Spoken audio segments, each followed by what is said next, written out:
Suppose there is a planet in the universe, that is planet X. This particular planet X is 1000 light years away from our planet Earth. Suppose there is a massive destruction on that particular planet X, but this particular planet X is there in the visibility range from the Earth. There is a massive explosion going on planet X. Okay, this particular explosion can be spotted on Earth after 1000 years, because the speed of the light will take, this particular light will travel from that particular planet X to the Earth. It will take around 1000 years. So this is the reason, like, we can spot the present scenario on that particular planet X after 1000 years. Suppose a person coming from this particular planet X to the Earth, and that particular person will travel in a spaceship with the speed of light. It will take 1000 years to come over here on the Earth. That particular person who came from the planet X will experiences a past moment, but a person which are here on Earth will experience a present moment. So this is nothing but the time and space dilation. So guys, welcome back to another video of Engineers Academy, and in this particular video we are going to learn the Einstein's theory of relativity. In this particular video we are going to learn how this particular time and space are relative to each other, how this particular theory of relativity works. So guys, please watch this particular video till the end and do subscribe to my education channel Engineers Academy. So let's begin.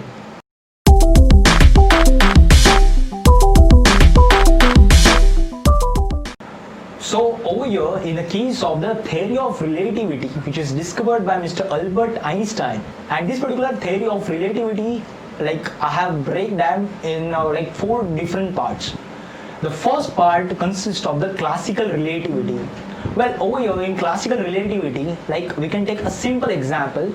Suppose I am in a car, I am moving at the speed of 60 kilometers per hour.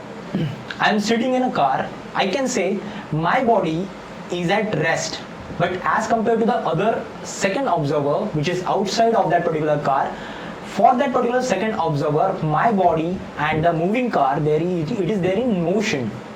But if we look at the second observer is also not in a state of rest. He is also in a state of motion, because Earth is constantly rotating, so as the Sun, so as the universe, so as the Milky Way galaxy. So if we think in terms like this, that particular second observer, he is also in a state of motion. There is no such body which is there in an absolute state of rest, or it is there in absolute state of motion. The objects which are moved relative to each other. So this is the nothing but the classical relativity. So it states that there is no such a thing like absolute rest and absolute motion. The objects which are moving, they move relative to each other. So that is nothing but the classical relativity. So moving ahead, next is nothing but the time dilation. So as I have given you in the first example, a person who came from planet X experiences a past moment, whereas a person over here on the Earth experiences a present moment. Like, he will tell you that this is the present scenario on that particular planet X, but that particular scenario is a past for that particular person who came from that particular planet. So this particular variation in time is nothing but the time dilation. So there is a famous equation, that is the speed is equals to distance upon time. If the speed increases, the time will reduces. If the speed will increase, the time will reduce. The time will like pass very slowly. But over here, the highest limit for the speed is the speed of light. There is no such object which can travel than the particular speed of light. If that particular spaceship will approach to the speed of light, the time will move very much slowly for that particular person in the spaceship. Suppose an object is approaching to the speed of light, then for that particular object the time will move time will pass very slowly. When that particular object approaches, or else when that particular object reaches to the speed of light, the time will become zero. The time will become void for that particular object. When the speed of that particular object will be greater than the speed of light, then in that particular scenario the time will move backwards. And over here the other the scenario comes in, that is nothing but the time travel.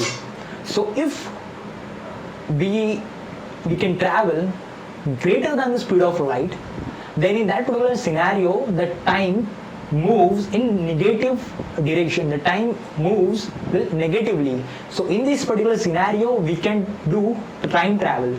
So this is nothing but the space, this is nothing but the time dilation, which is a part of theory of relativity.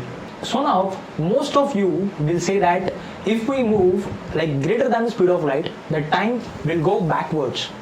So basically we can go in our past, if we think like that, we can go in our past, but it's not like that. The time and space are always relative to each other.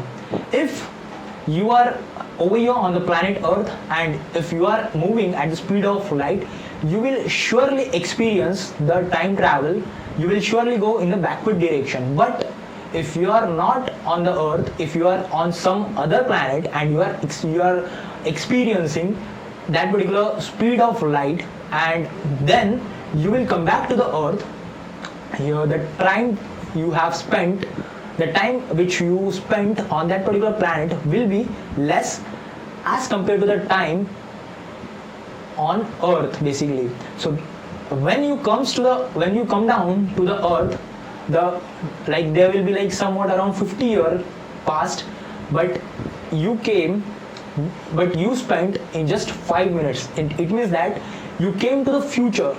So this is nothing but the time and space relativity. So that is nothing but the time dilation over here. Now let's move towards the third part of this particular video. That is nothing but the length contraction. Suppose you are in a spaceship, okay, you traveling from the Earth to the other planet.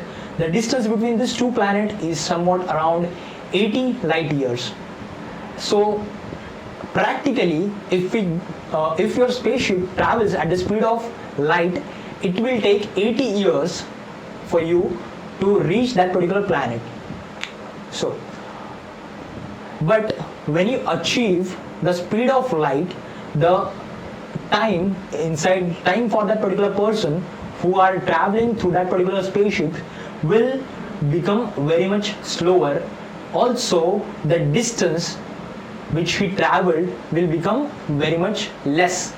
The distance will be also the distance through which he traveled at that particular speed will be the less. So over here that particular person experiences the length contraction. So this is the phenomenon of length contraction. So this particular length contraction occurs in the case of the time and speed. When the time dilation occurs, the object itself gets contracted. So that is nothing but the length contraction. Einstein always prefers to think that time and space, these are not two different entities. He used to think like that this particular entity is the same, and he named that particular entity is the space-time. So the fourth part of this particular video is nothing but the gravity. Suppose you having a particular torchlight and you just projected that particular light on a particular wall. You will get the exact projection of the light. You will get a straight light basically. Suppose you are there in a spaceship.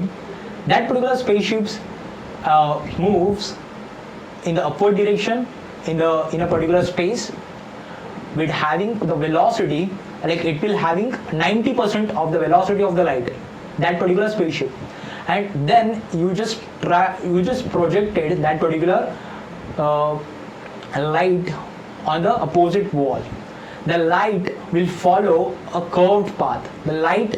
There will be no straight path, the light will follow a curved path, and you will get a curved projection on the another surface which is there in front of you.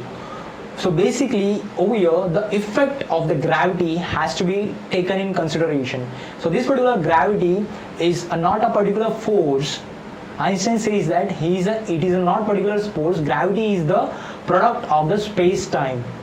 Objects wrapped around the space-time fabric to make it curved, and it is the result that the object experiences the gravitational attraction to each other. And this wrapping of the space-time explains how objects will behave as they move through space. And this is nothing but the general theory of relativity by considering the space-time.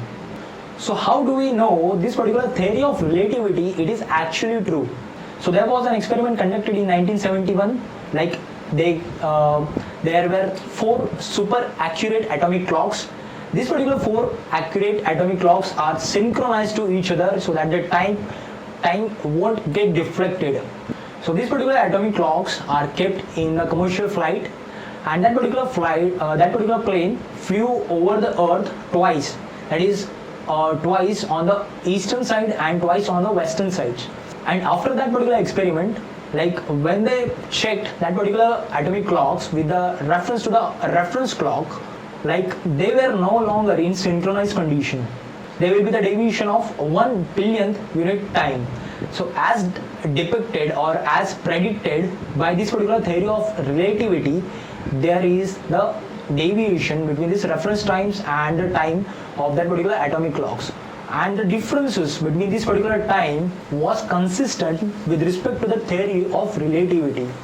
So that was the experiment conducted in 1971, and which proves that this particular theory of relativity is true. Also the clocks which are used in GPS satellites, these particular clocks on the GPS satellites and the clocks on the earth, there will be the deviation in time between of these 2 particular clocks, that is on the satellite and on the earth. So this particular theory of relativity is like used in this like satellite clocks as well. So basically guys, we can conclude that when a particular body like moves at the speed of light, the time becomes 0 for that particular body. When that particular body approaches to the speed of light, the time will move very much slowly. The time will deviate over here. So this particular relationship between the speed of the light and the time.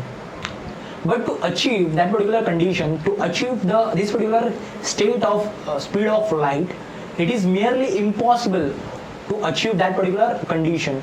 But we can say when that particular body like approaches to the speed of the light, the body will gain mass, the body will gain energy. So this gives us the reference to the Einstein equation, that is E is equals to mc square. So over here E is nothing but the energy, m is the mass, and c is nothing but the speed of light. Also guys, from all these examples we can conclude that the gravity also affects the rate at which the time flows. And this particular gravity is not a particular force. Gravity is the space-time curvature. In case of the black holes, this particular space-time curvature becomes a void. There is nothing. Even a light cannot escape that particular from that particular black hole. So that is nothing but the infinite curvature. So that is nothing but the different part over here. So guys, please tell me in comments what you think about this particular theory of relativity.